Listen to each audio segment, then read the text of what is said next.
If you have the winter blues, here's a bit of a cure for you. It's National Pie Day today. Oh, look at this, pecan pie, you got coconut, what's this, pumpkin pie, chocolate, all sorts of things to choose from. Whatever you prefer, it's time to slice it up and enjoy. With so many flavors, you shouldn't have a problem finding one you like. So by my count, you still have 6 hours and 1 minute in National Pie Day. Of course, make the most of it. Miss today, you get March 14th. That's the traditional Pie Day, that's right? PI Day, and I'll take that too. Thanks for watching Local 3 News at 5:30. Here's Local 3 News at 6. The former Hamilton County Reserve deputy and EMT involved in a deadly wrong-way crash has been sentenced. We'll hear from the victim's family for the first time. In Copper Hill, Tennessee, residents are without water due to a water main break, and this is affecting businesses and residents. An additional funding has been awarded to remove lead from Southside Chattanooga communities.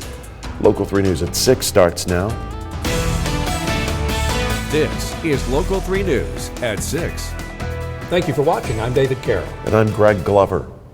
Former Hamilton County EMT Justin Whaley was sentenced to 9 years after being convicted of killing James Brumlow. Whaley was found guilty of drunken driving and vehicular homicide last year.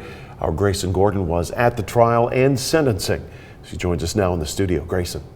Greg, David, today was the first time since the start of the trial we heard from Brumlow's family. Whaley and his wife, 4 loved ones of Brumlow, took the stand before the sentencing.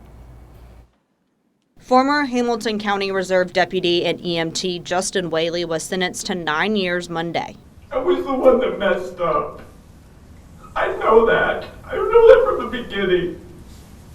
It was all my fault.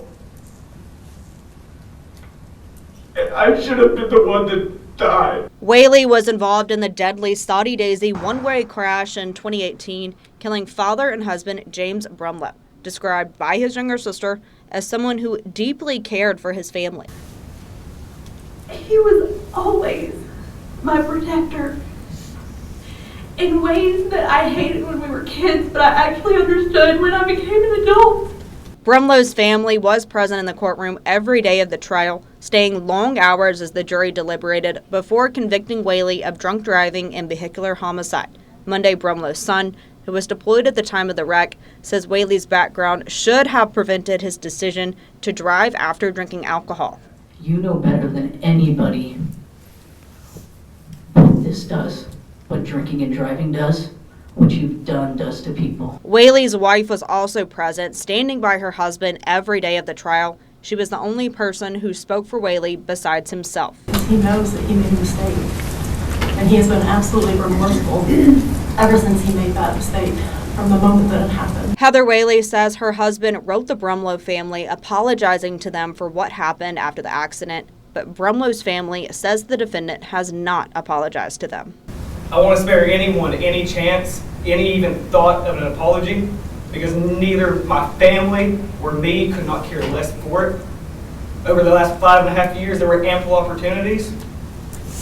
Now's not the time, just because you've had time to sit by yourself and think about it. Judge Boyd Patterson talked through his decision with the courtroom, which is not common.